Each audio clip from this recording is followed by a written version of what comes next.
Hi guys! So, may panibagong item na naman ako na isi-share sa inyo na actually napakaganda at napaka-helpful especially sa mga students na nag-aaral sa high school. So actually ito ay isa sa mga ginagawa kong reference para sa pagturo ng ating mga students. So actually ang title niya is Everything You Need to Ace Math in One Big Fat Notebook. So ano nga ba yung laman nito? So notebook siya pero ang laman po niya is yung mga notes, yung mga basic concepts na dapat matutunan ng estudyante during high school.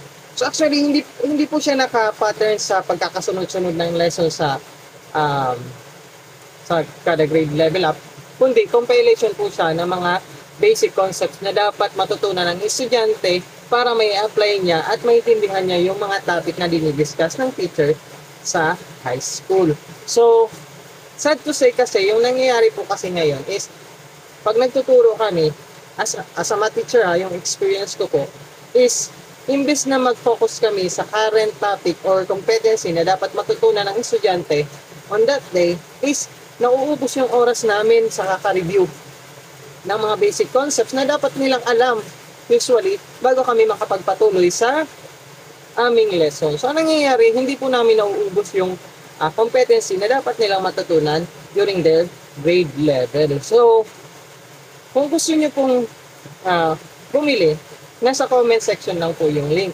So, hindi naman po actually masama mag-invest, lalo na kung alam nyo yung mga anak nyo is may potential sa mathematics, or hindi rin masama mag-invest sa anak nyo, lalo na kung alam nyo kailangan talaga ng anak nyo na matuto ng mathematics, especially na kailangan talaga nila ng mathematics kasi nga gagamitin nila ito sa kanilang day-to-day lives. So,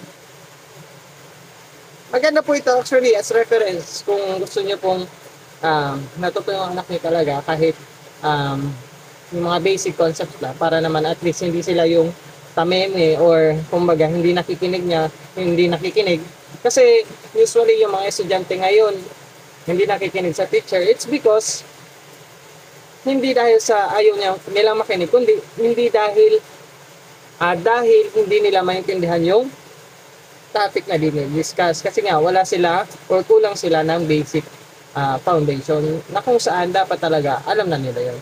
So, ano pang hinihintay nyo guys? Pwede na kayong bumili.